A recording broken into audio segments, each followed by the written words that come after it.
to episode 61 of TerrorVision horror podcast, Splatter Chatter. I'm one of your hosts, Jennifer Strand, and joining me is our very own limb collector, Dan McGuinness. What up? Yes, Splatter Chatter is a new fortnightly installation to the TerrorVision programming where we will talk about what's new, or more likely, what's caught our attention in the world of horror, including video games, comics, movies, collectibles, and so on. I'd just like to take this opportunity to thank our listeners who support us on Spotify, Apple Podcasts, Breaker, Castbox, Google Podcasts, Radio Public, and the YouTubes. We love you, etc. I would also like to shout out to everyone that interacts with us over on our social medias, liking our posts, commenting on our posts, etc. Elaine McGuinness, thank you very much. Dave Kudrev, Benzen Bullock, Dave Barber, Bryn Phillips, Audio Blood, Ambivalent Hoax, and of course we're thanking the Print Parlor because we have shirts. If you didn't know, if you haven't seen it on our Facebook or our Instagram, we got shirts. We got tees. We're selling them in Greenlight Comics for $35 cash, or if you need them shipped out to you, $45. You can contact us via email to get that organized. Yeah, or on Facebook, or on anything. Just message us. I'm always on fucking Just socials. write it on a bit of paper. Send it out in a carrier pigeon. We'll get it. Rubber band it to a rock and throw it out your house and we'll get it. We don't. Won't. So let's just jump straight into some fun facts about us this week. Yeah, so Dan. my fun fact for this week is that back in the day, I got a fever, Yep. A pretty bad fever with shaking and that whole thing. And then I decided I was going to watch an Australian horror film called The Truth About Demons. And in my fever state, I thought it was the scariest thing I had ever seen in my life. Oh.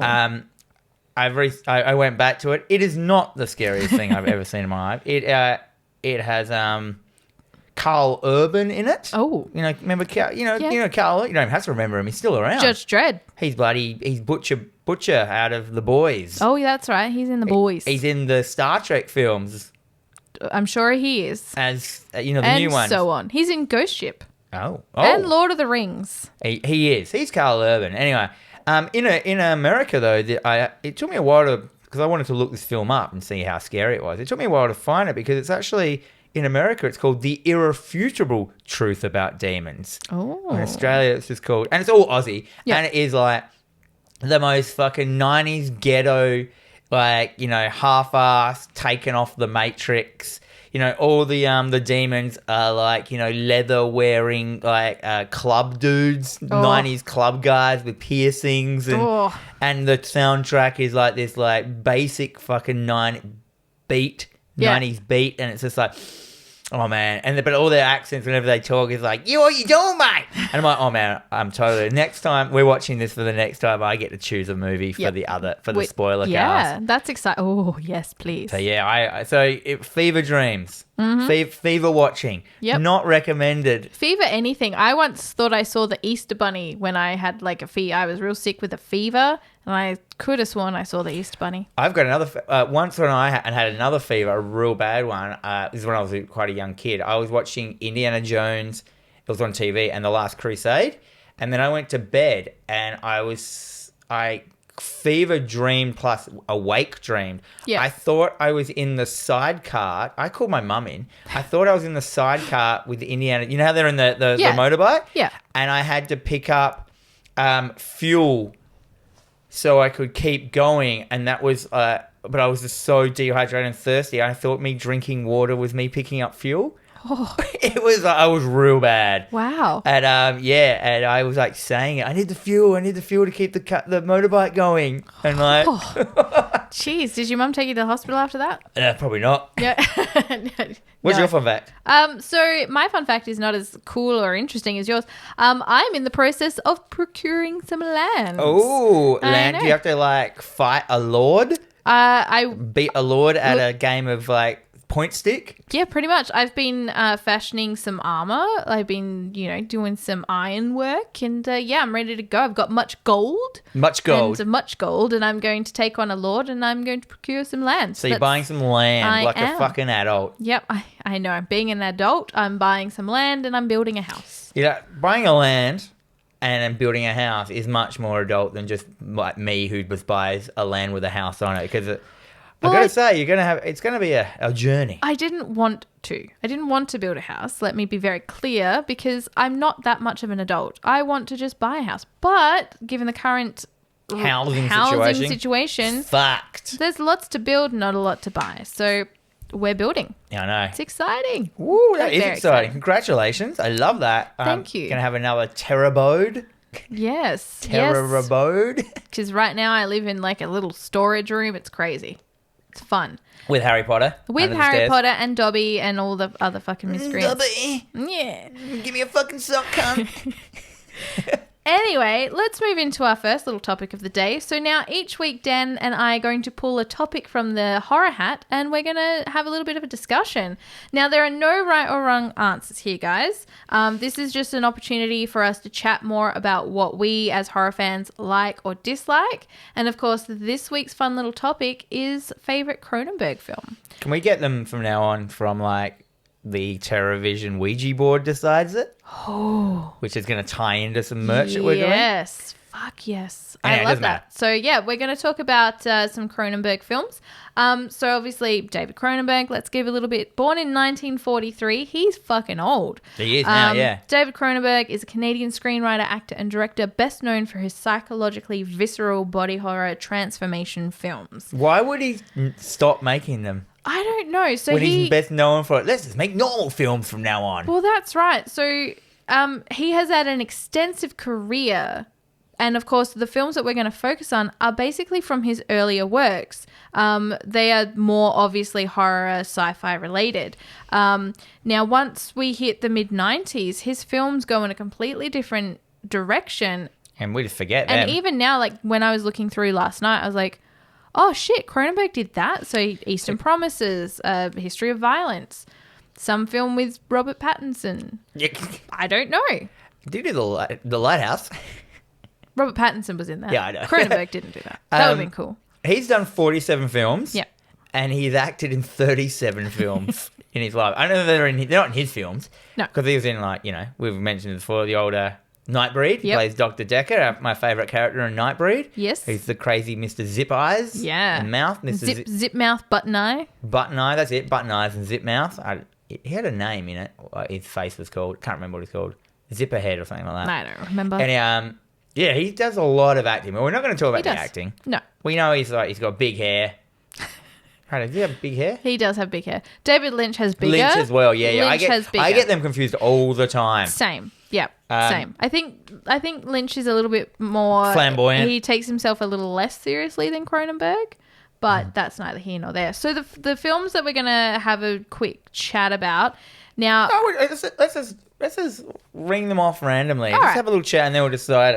Like I said, this is a very fluid kind of episode. We're just testing We're out testing the water, some waters. dipping our dicks into the water. Yep, it's great. So okay, so horror related. 1975, we had Shivers. I don't know much about Shivers. So all I know about Shivers, I do know about it, but like I just want to watch Slither when I watch Shiver. Yeah. The James Gunn. If you haven't seen Slither, you should definitely give that a go. Oh, very much so. Horror comedy at its comediest, with its grossness. Michael but yeah, Rooker. so Shivers, I'm pretty. I've never looked this up. Like, So Shiver is kind of, again, it's sort of set in like a high-rise kind of apartment building, and basically there's like this parasite that gets in, and it's contracted by sexual. So it's very, you catch it by getting a bit sexy, which then, of course, and it's very easily. So a lot of Cronenberg's films have a lot of references to that kind of thing, disease and technology. the broccoli represented AIDS. Very much so. So it's like this whole apartment block that's kind of overrun with this sexy disease. Which is a kind of slug. thing. Yeah. Which is a parasite slug, which is the same slug as Slither, which also is contracted. However, I can't remember. No, that just attacks you. Yeah, that's right. And that's not my favourite. No. So yeah, we'll just mention a couple of the horror ones that aren't our favourites first. So Rabid, 1977. The Rabbids. This is a woman. This film was also recently remade by the Soska sisters. So this is a film I can't quite remember. As a woman gets bitten by something and she gets a little bit like feral, a little bit rabid. Bit ferals. So I've not seen this film and I've not seen the remake yet. They're both on my list of things to do, but don't Yeah, so we're just mentioning a couple here that we haven't watched. Yeah. That people, I'm sure someone's going to be like, nah, man, Rabbit was the fucking shit. Hey, that's great. There's no right or wrong answers here. Scanners. Yeah, 1981. Yeah. Scanners. Now, Oh, Scanners. shit, I missed The Brood. Oh, The Brood. The Brood's cool. Monsters. 1979. Children. It's a kid thing. Yeah, monstery children-y thing. Is that the girl from Poltergeist in it? I think it has the girl from Poltergeist. Quite possibly. The thing is like sitting here going through this list, I'm like, okay, so I know I've seen this. I know I've seen that. I've seen that. I fucking can't remember any of these films. I can. I'm glad you can. So let's just move on. The Brood's fine. They're all cool films, but they're not like the best. Kind of. Scanners. Yeah. Now we're starting to talk. Oh man. So Michael Ironside. He's great. Oh man, that's the only way you can say Ironside. Michael Ironside in films is great. And the who's the other guy? I don't remember anyone else other than Michael Ironside. Yeah, this is the main guy. So Michael Ironside's like the bad guy kind of thing. And they have like their battle of like... So if you haven't seen Scanners, it's basically just about people that... I know, do they develop the power or do they always have it? I think they've always had the power. But they don't use... Yeah. Kind of like He-Man. They have the power. They have the power! They basically just kill. Yeah. They've got mind powers. Telepathy. Telepathy, that's the word. I was trying to think of what it was called. And it's got one of the most classic scenes ever known to man. I think it's a guy disproving it on television, saying it's all bullshit. No one has these powers, and then all of a sudden he's like, and it's a very news looking kind of. He's on like a panel. Yeah, he's doing a panel on like a panel talk. He's doing a TED talk to say that shit's not real. Yeah, and he's like. Starts like, oh, my collar's too tight. Yeah. And all of a sudden it starts convulsing, bleeding and shit. And suddenly his head explodes. Oh. And this is one of the most classic Fangoria moments. Mm-hmm. I remember they loved, like, of a head exploding. And this is a 1981 film. Yeah. And it just has this full, just, like mid-shot, the whole thing, not cutting it, of this is head exploding. Yep. It's gory. It's gruesome. It's beautiful. It has the face, skin flopping forward and stuff.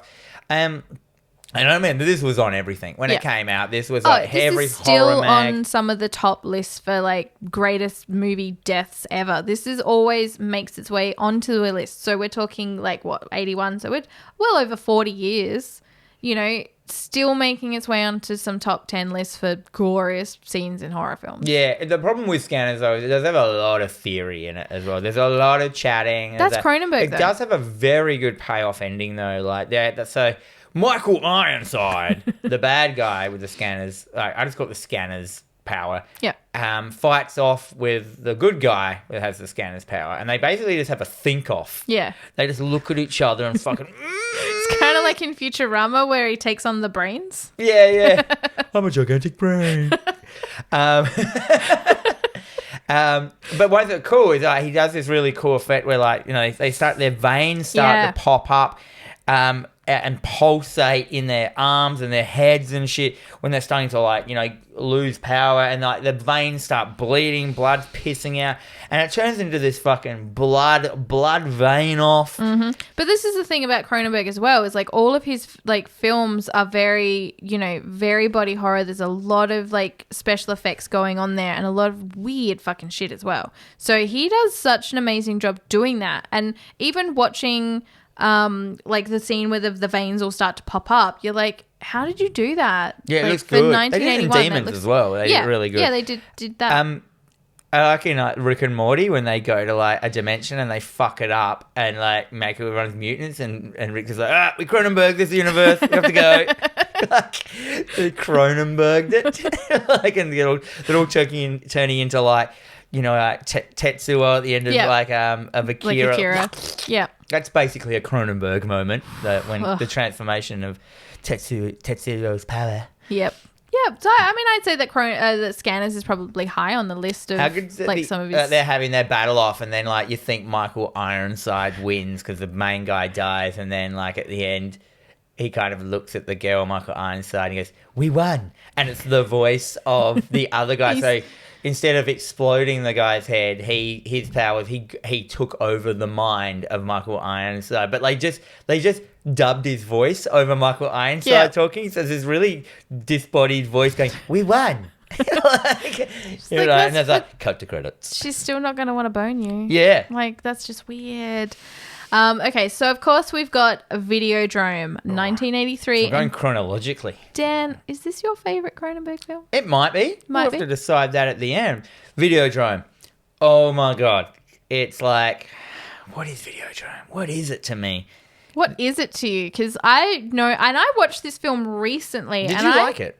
I liked it, but I honestly cannot sit here and go, so what I really feel, and I took out a Videodrome, I was just like, I got to the end of Videodrome, I'm like, the fuck? What? See, I'm massively into those high concept horrors. I love Beyond the Black Rainbow. I love... Great film. I love Videodrome.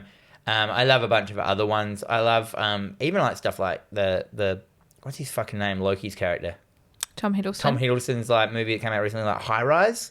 I haven't seen that. It's kind of a horror, but it's not as well. It's more of a thriller. But yeah, just those like brutalized purity pieces that are like high concept things that are shot beautifully and have high concepts in them, and they don't have to fucking put it on a platter. They don't have to spoon feed it to you ham-fistedly. They just fucking go, "This is my concept." If you don't get it, fuck off. I even like it's not as much, but I like in They Live.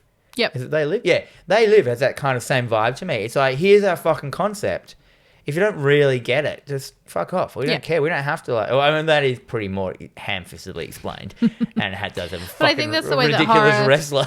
Well, because you've always got to have, I mean, don't get me wrong, like, silly, stupid horror fun is great, but everybody likes a high-concept horror film, like, and that's where, like, A24 films are going nowadays with their concept horrors and stuff like that. So there's definitely... I love Hereditary. Oh, my God, Never watching Hereditary it is great. But yeah, just I don't know. I guess it's not. I like films that aren't face value. Yep. I like a bit of depth to it. I like a film that can have a rewatch and then you get a little bit more out of it. Yeah. I like a third viewing and you're like, oh yeah, I get it a little bit more now. What's the other one? Under the Skin, I really love. That was good. I liked that actually. That's another high concept horror in my opinion. Yep. No, that was a pretty... No, I wouldn't say it was a hefty watch, but it was definitely like a... Brutal. I like to put on a film because I don't necessarily want to think all the time. And that was one that I was like, okay. And I sit up and I'm like, let's focus. Let's view this in a completely different way. But yeah, that kind of thing. Under the Skin. If you haven't seen that what's her name? Scarlett Johansson doing her art film. Like she's like, you know what? I'm doing an Avengers fucking film. I just need to do some art film. And like... You get to see a lot of her naked. You do. It's not the main point of the film, but there is a lot of nudity in it. There's some fucking wangs in it. There is a lot of wangs in this. There's also like some effects in it, which I would say are like almost revolutionary, like stuff that they like practical effects. I was just like, whoa. And stuff like that. The scanners. Not scanners, Videodrome. We haven't even talked about it yet. That's right. You haven't even got into it. So you've got James Woods. James Woods. And you've got Debbie Harry. From Blondie, who we love. James Woods, man. That dude. I like that as he gets older, he just doesn't take himself so seriously. So he's happy to be a joke in Family Guy. He's happy to go and do that and be that joke in Family Guy. Was he in Is he RoboCop? No, that's Peter Weller. Oh, he's coming up as well. He's coming up. Yeah, I always get those two actors confused, actually. Yeah, so Videodrome is like basically it follows the story of fucking... I can't remember his name. What's his name? James Woods. Yeah, James Woods.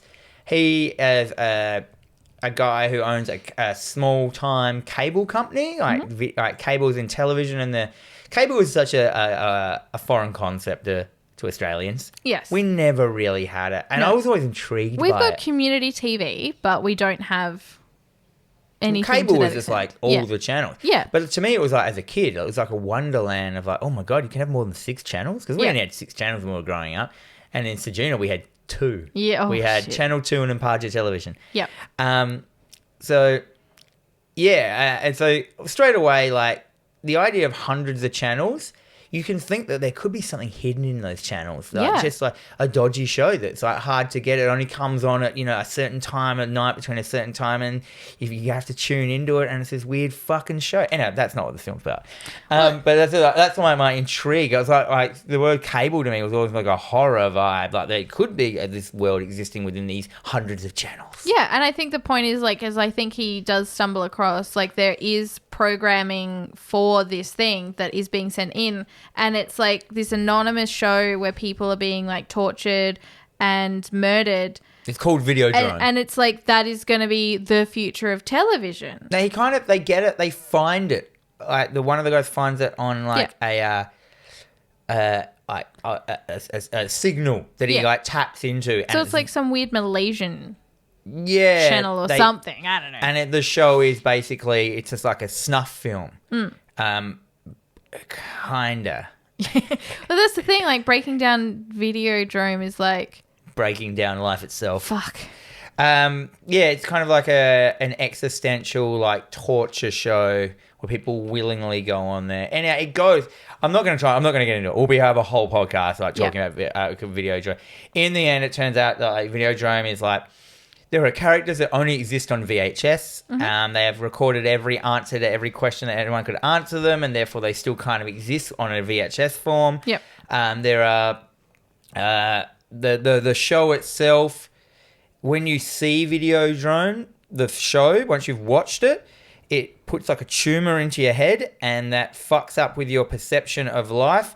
Then the Videodrome people come and record your hallucinations, and that becomes the next episode of Videodrome that people watch, and you're like, whoa. Yeah. And then, but then there is like the boundaries between the hallucinations, and the tumors themselves are bending reality. So the boundaries of what they're hallucinating is like breaking into reality. So like, this I think fuck. And being filmed well and having high concept ideas. Then you got Deborah Harry in it. Mm-hmm. She wants to be in Videodrome. It's just worth a watch. It's just like, well, so like I've seen Videodrome a few times. I watched it within the last 6 months, and it's so hard to sort of break down and go back to. And even now, I'm like, it was a great film. What did I watch? What is this? But this, I feel, is where Cronenberg starts to really play with that body horror. So we've got all these crazy scenes. We've got vaginas coming out of your chest where you can store guns in. Yep, and the guns now become part of your hand. It's just this massive transformation starts to happen, especially with James Woods' characters. Like he just starts to get fucked up. And there was some violence in this. When the tumor breaks out of that dude's head near the end and stuff like that, he shoots him with a tumor gun and makes him explode. There's some.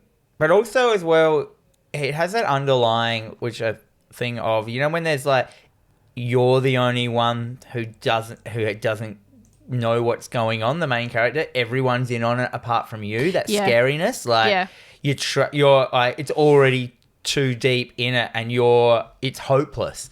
Like, to beat Videodrome. It has a beautiful saying that, like, down with Videodrome, long live the new flesh. Yeah. And I'm like, number one, you're like, what? Number two, you're like, fuck yeah. Like, I love that saying, long live the new flesh. Yeah. Which I'm pretty sure is the rival to Videodrome or some shit. I think it has a fucking, watch it. Yeah. I would say just... The transcending of the guy that exists on VHS is fucking, like, it's mind-blowing. The idea of it is like... Yep. So just it's basically correct. It's like... And they accurately foretell social media in it. Like, to the point of, like, scary. And this is 1983. They predict to the letter, like, social media. They talk about it, and soon will be people putting all their data onto a huge network, and everything will be shared to the point where there's like, and I'm like, dude, stop. It's like they should be teaching Videodrome at universities right now. Yeah. Like, it should be something that is continuously like looked into. So there's that one.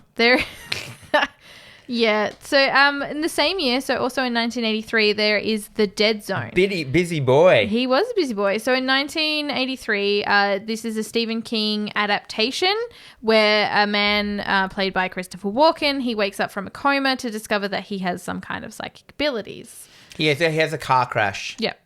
And he wakes up and he's like, he can grab people, and I think he sees their deaths. That's pretty brutal. Yeah, or shit like that. I think that's what it is. I can't remember. I haven't seen this one personally. I think I recently picked up the Blu-ray just so I could check it out. But I did a massive binge of all these shows in a row, these movies, so I'm just trying to pull them apart. Oh, see, I haven't watched half of these in fucking years. So I did The Dead Zone, and then I watched straight after The Dead Zone. I watched Scanners. I watched Videodrome, Dead Zone, and then Cat's Eye. Do you remember that? The one with Drew Barrymore? It has her in but it's like three. It's an anthology. Yeah. But what's weird is like characters from both the films I watched before were in each of the stories, and I was like, oh no, I'm having another fever dream. Cronenberg is not something to watch when you're having a fever dream. Well, I watched all three of them in a row when I had a whooping cough scare and I had to quarantine. Yeah, I don't get sick. Trust. So you're like me, you don't get sick, but when you get sick, you get sick. You fucking bring the house down. You make it worth your while. Yeah, I make it worth my while. Yeah, so The Dead Zone is like, a very like, because it's Stephen King and Cronenberg doesn't mind having a lot of theory in his films, and Stephen King doesn't mind writing a lot of theory. Mm-hmm. There is a lot of just theory. Yeah. Not much happens in this film. It's basically about like Christopher Walken going crazy. People just think he's crazy. He really doesn't handle the powers very well. And they're like, so, he moves into the country, has a lot of psychic dramas. But I think that's how it would be. Like, we all like to think that if we were to develop some kind of like superpower or something, that we would handle it super well. And then we would immediately go out and start fighting crime and doing the right thing. But the reality is you're just going to implode in on yourself. Well, I've always said that thing when people, like, this reminds me of it as well. It's like, if you gain the ability to see the future, no one's going to believe you. No. And if they do, they're going to think you did it if you're trying to stop a bad thing. Like if like, say you go back in time and you're like, oh, fuck, I can stop 9/11. And then you say, there's a fucking building that's going to blow up. This is all going to happen. And then they're like, fuck off, cunt. And then it happens. They're like, oh, you obviously did it. Yeah. And I'm like, so the weird thing is you go back in time or consider the future or whatever. The best thing is to not do anything. Yeah. And I'm like, that's horrible. I mean, you could could go to the airport and stop it somehow. I mean, you could probably take some steps to sort of, if you see something, say something before the see something, say something thing. But then that's the whole other thing. There's probably before something it existed. There's something you could probably do, like little subtle things, like. But but you'd have to plan it, and then you have to. But then you spend your whole life stopping one thing. Yeah, which would probably lead into something bigger and worse. The other thing is, I live my life in pretty much arrogance. Like, I don't remember. Is that the right word? Ignorance. Yeah. Ignorance. Like, and I thought the other day, man, if you went back in time, what would you stop? And then I thought to myself, I'm like, I don't actually know when anything actually happened. Sure. Except for 9/11 because it's in the fucking name. Yeah. But like, if someone goes back and goes like, oh, you could make heaps of money off like Wall Street and that, but I don't know anything that's happened on Wall Street. Yeah. I don't know anything. I mean, the Crows won the 98 grand final. I put some money on that. Like, that's all sure. I don't actually you'd go and bet on that little... I would go back and I'm like, oh my God, there's all these things about to happen. I don't actually know where they happened or started, or I just know they're going to happen. Yeah. Do you know what I mean? Yeah, that's fair. I feel that the going back in time and being able to see the future thing is a bit trickier than developing some kind of weird psychic power. But no one ever like you're better off not telling people you've got these powers. Oh, I wouldn't tell anyone. Yeah, and just like doing shit. Because then as well, like, you're trying to do a thing and then you've got like medical professionals trying to intervene because they think you're crazy or you might be not crazy and they want to study you. So then you got people intervening and then you got people coming to you going, I want to know when my cat's going to die. And you're like, I just don't want to know. Yeah, that's the only... I see why he moves to the country and has... peaches. It's called the Dead Zone as well because he dies. And he goes brain dead, but they bring him back. So people that have like died and come back get this like death like power or some shit. That's it. That's it. Okay. So we've also got probably the most famous one is The Fly, 1986. The remake of the Help Me movie, which I used to love. So I wasn't allowed to watch this in 86. Yep. I remember I was in year 6, Mm-hmm. I think. I remember like my dad was like, we can watch the original. Yeah. So we watched this one. And in fact, it still has a scene, the original Fly, where he gets his head crushed in a pneumatic press. Yeah. Actually, does that happen in this one as well? No, they just shoot him. But yeah, you see this. Yeah. Like real slow. Well, the original one's really fun. And of course, it's like done in the 1950s. So you've got just basically a man who's put on a fly mask. Yes. That finds out about it, and no man believes her. No man believes a woman. And then she crushes his head down to the pulpest pulp that they can't even see that there was a fly there. Take a photo, lady. You can't back in those days. It's different. Polaroids. He would have had to have stood still for 20 minutes.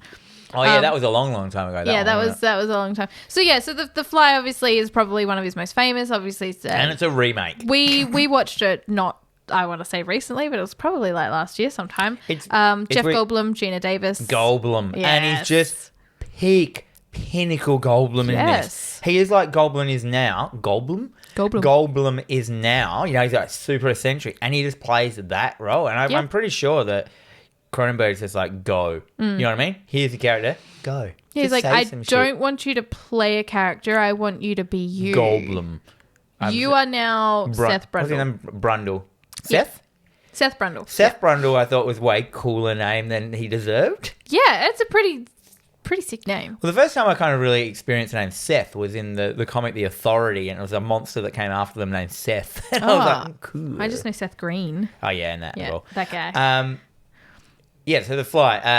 Goldblum at his best, one of his best, I think, roles. It's weird because The Fly is like my wife, Claire, doesn't like horror movies, but she'll watch The Fly at any time. Well, it's a good, interesting film. It sort of transcends the horror genre and sci-fi horror. Yeah, it's definitely sci-fi horror. Oh, it's definitely horror. Don't get me wrong. No, 100%. But, you know, it goes beyond that. So, you know, a lot of people that don't like to watch horror will watch that and walk away not thinking it was a horror.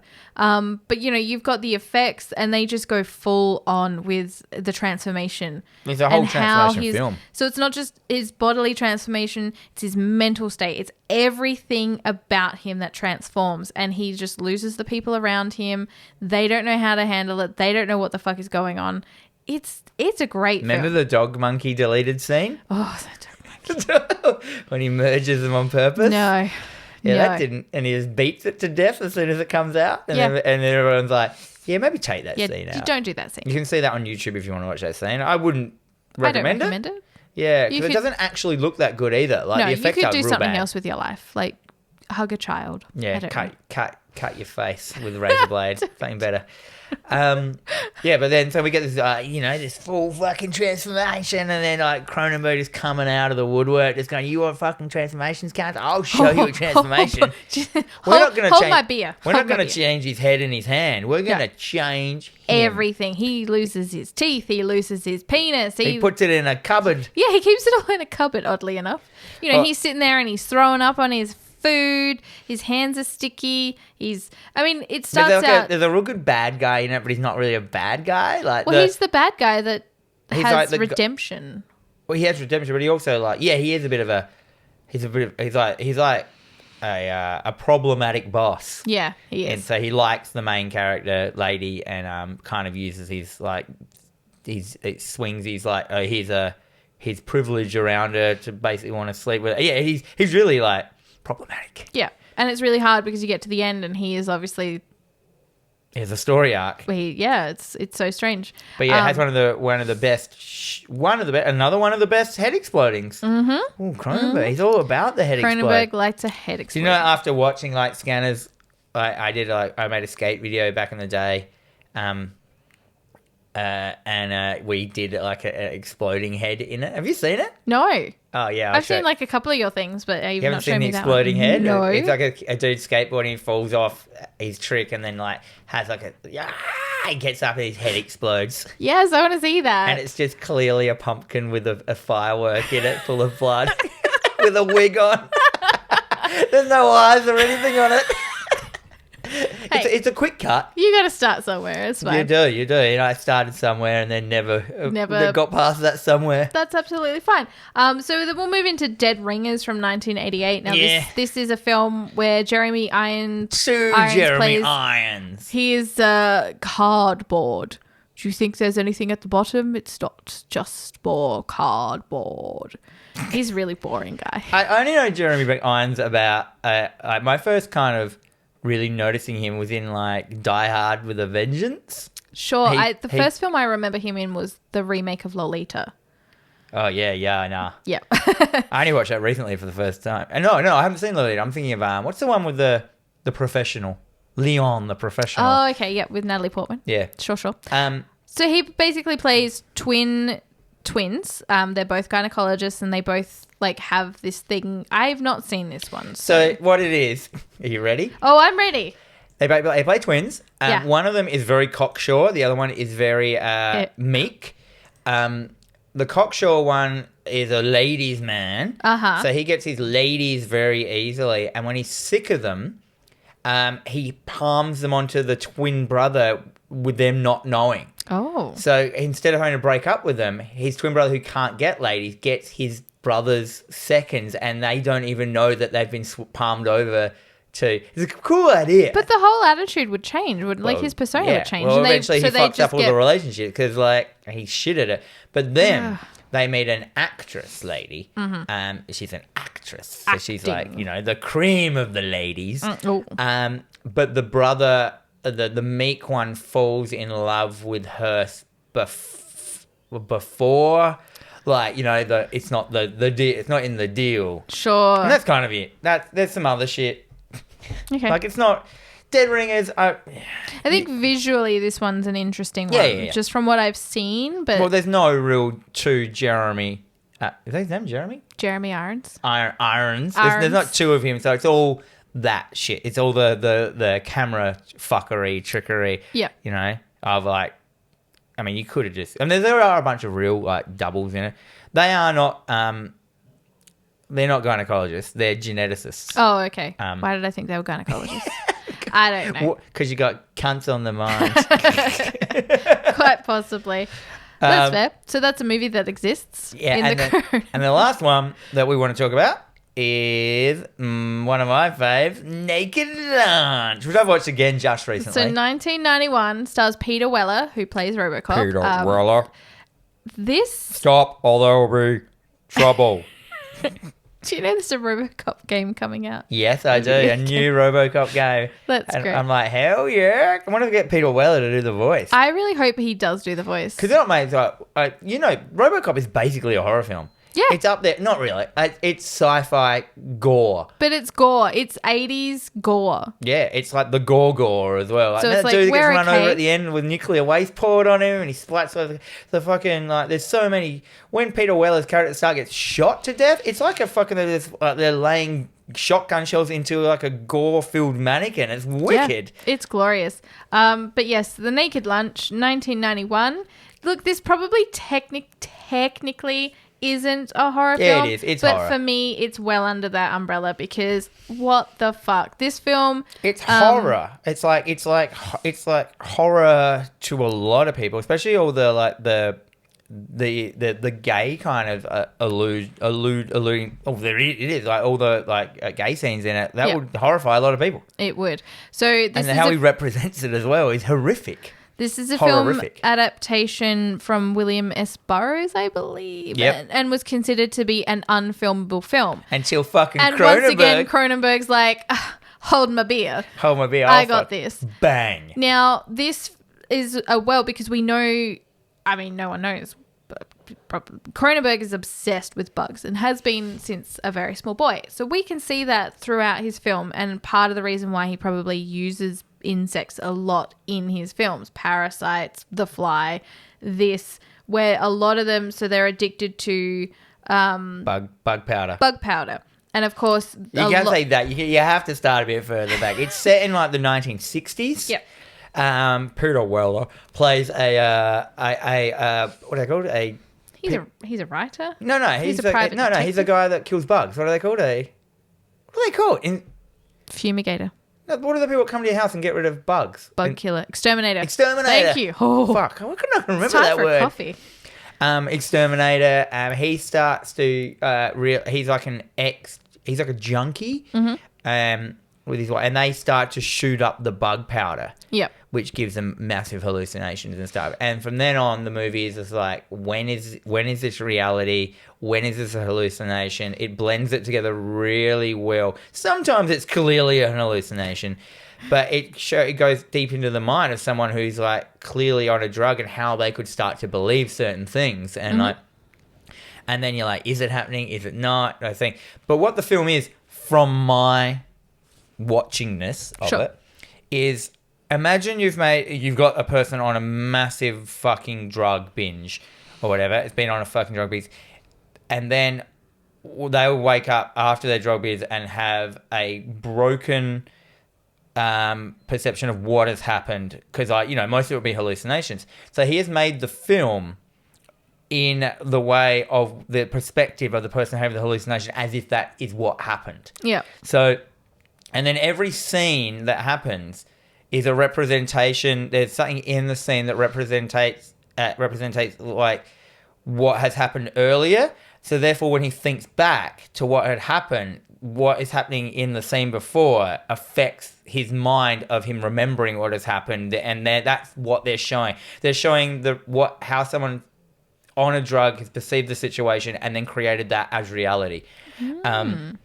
And so that's what you're watching. So you have to work out what things are symbolizing. Why is he thinking there are giant centipedes being farmed to make this thing? And you realize they talk. There's just a scene where they momentarily talk about these centipedes that are dried and stuff like that. And so that's stuck in his mind, and him hallucinating about it becomes this whole thing, like my fever dreams. Of like, basically, it's as if a fever dream is reality, and he makes the film as if that was what was actually happening. That's all it is. Yeah. And as soon as you know that, it's simple. And then you watch it. And then you watch it fucked up. And then you're like, no. Oh, don't watch it fucked up. Don't watch it on a fever. No. Oh, my God. I could implode the universe if you watch that film while you are on a fever. No. But it has some, like, truly, like, crazy, like, body horror-y, like, monster synthetics, things that look amazingly good. Monsters in bars, smoking and changing. The whole like scary vibe of like, do you remember like he thinks he's working for an organization called Interzone? Yep.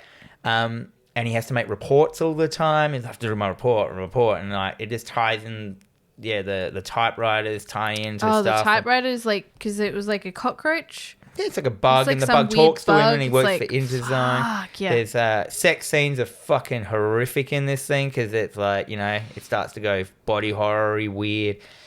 It's way worth watching. Peter Weller has like these like story monologues that just break out of nowhere, and I like Peter Weller. He's good fun. But when he starts telling these stories, you just listen, and you're like, the fuck? Peter Weller, I find, has one of those very commanding voices about him. Like, he might not have made the best movie choices in his career, but the way he can command a scene, he knows, like, you just stop and listen, because he also sounds good to listen to.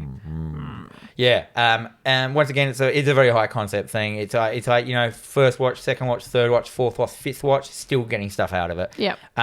Very cool. Another one my wife will watch at the drop of a hat. Oh, that's good. That's good to know. She's a bit of a Cronenberg fan. Her and Jim Jarmusch, which I am not as much of a fan, but yeah, why not? Oh, that's fair. So what is the best?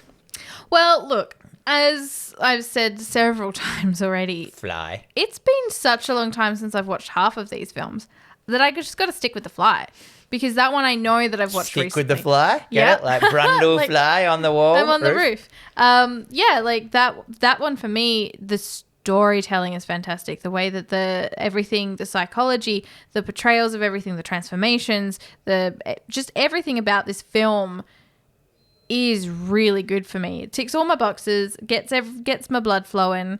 So hot and heavy under the collar. Yeah. For a bit of, it does have Goldblum in it, which is a good point.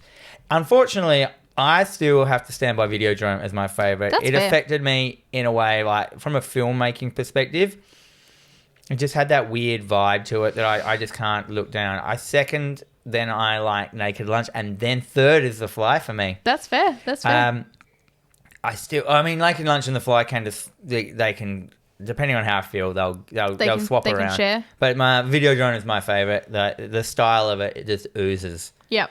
In my opinion. Look, is fair. That's my opinion. Like I said, there's no right or wrong answers. We can have opinions. You might not agree with our opinions. Well, basically, this section was more just like, let's talk about Cronenberg films that we like, motherfucker.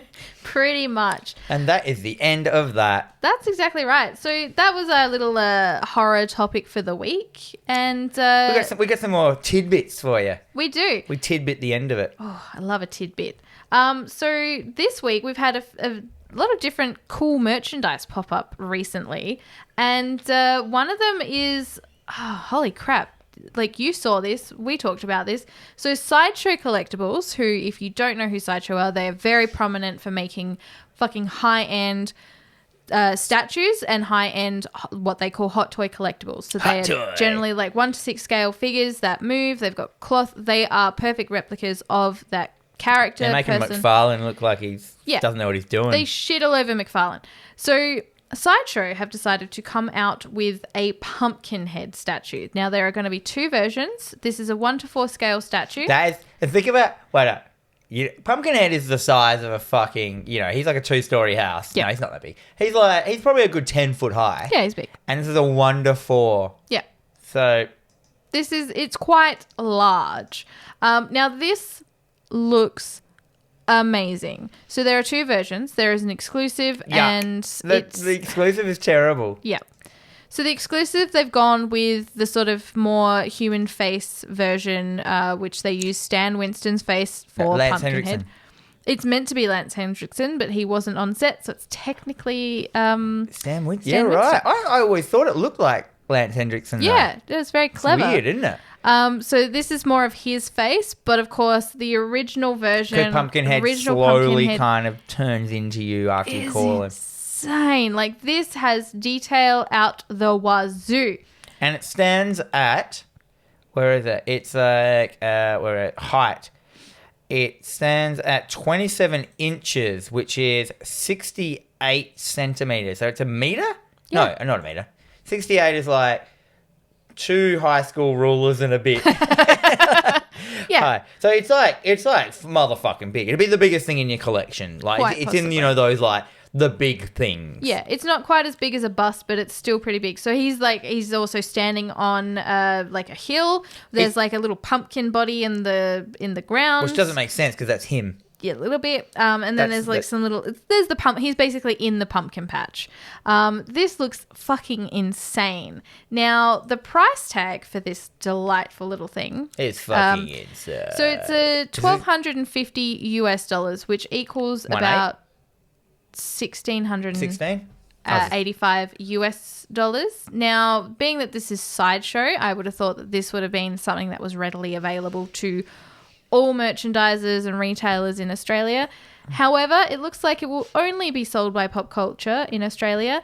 And the only thing I have to say about that is just buy it from Sideshow. Yeah. Well, the other thing is as well, like, Pumpkinhead is such a acquired taste character. Yeah. Where's his big weather? He's not got any weather around him. In the photos really it does, though. Yeah. I'd be very upset if there was no big weather when I brought him to my home. The best thing is he looks better than the film. Pretty much. Yeah, like this is, Sideshow have been branching down into the horror section recently. So a lot of their hot toys, they're bringing out some statues of Jason. They're doing the hot toys. I just picked up the Ghostface one.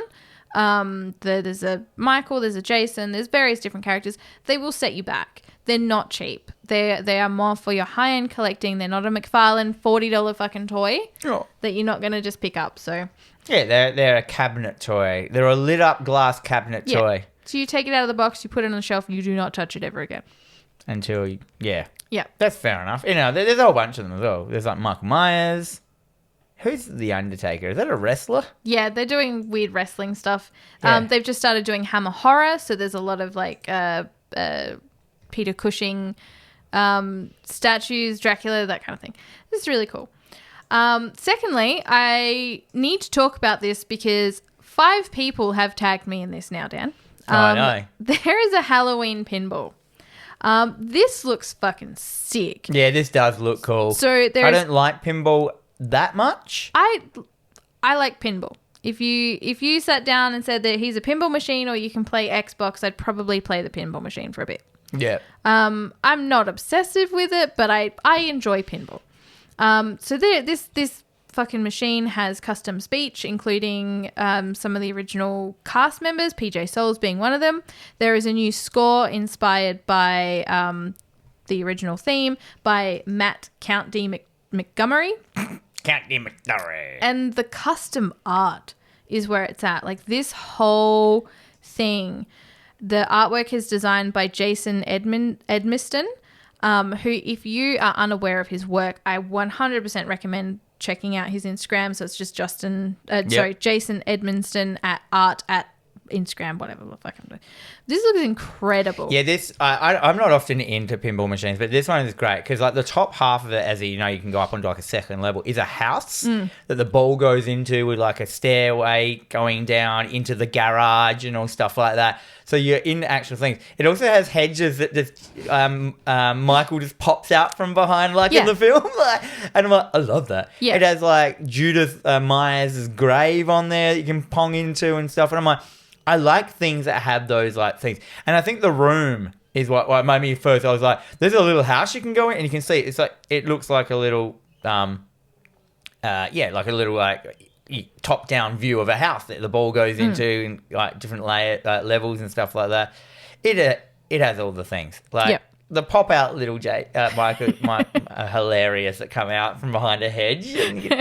I think this will be good. Like I really hope that someone in Australia or in South Australia gets one and then I can go check it out in person. And I know at least 2 people who have tried to put in bids for it, but price tag wise, I'm not sure how much it would be. I don't like how they're so expensive.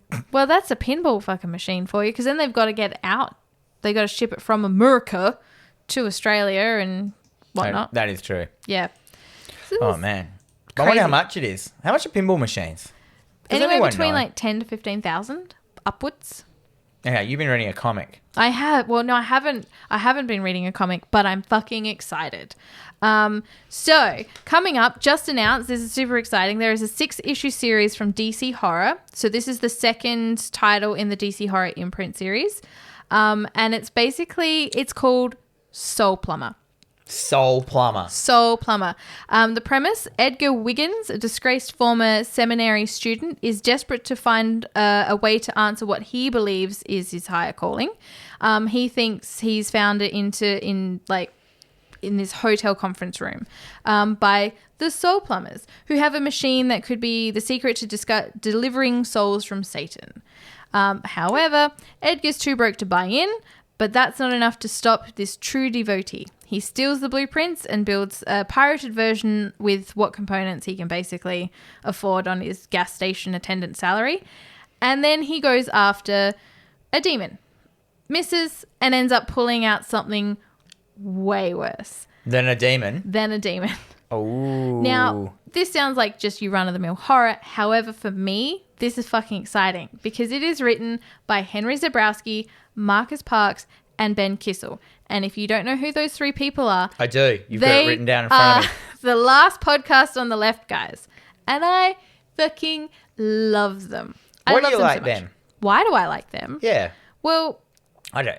You don't? Putting you on the spot. No. No, I mean, I've been listening to the last podcast on the left for years and years and years. They've only gotten better. So between their research, they will tackle... anything from true crime, paranormal, all this stuff. They have a vested interest. Henry, Ben, both comedians. Marcus, his research skills are phenomenal. So they can take a subject, make it insanely interesting and funny and kind of heartbreaking. I just thoroughly enjoy listening. They've got a fantastic dynamic. Of course, Marcus has gone on to do the No Dogs in Space podcast, which I've recommended you check out. They've basically been doing dogs music, so rundown of all these different bands. The last one was like a 4-part series on the Beastie Boys. Oh, I've heard of them. Which is really cool. So yeah, this has got me pretty freaking excited. The artwork also done by John McCree, who did Hitman and Judge Dredd. so the artwork looks good. So for me, I've got 3 people who I thoroughly respect and are good writers, and then the artwork is good. I'm just flooding the basement. It's great. So the first issue comes out October 5th, and I'm hoping it will. It's DC, so who fucking knows what they're doing? Yeah, we won't probably get the issues in at my shop, but we'll definitely get the graphic novel version of it. I will get the trade. Yeah, the trades will definitely, we get those DC horrors and stuff, but they come up a little bit later for us than everyone else, but we do get them in, and we found out that people don't actually care when stuff comes out a lot of the time. They just get it when they see it. This will be something that I will probably seek the individual copies.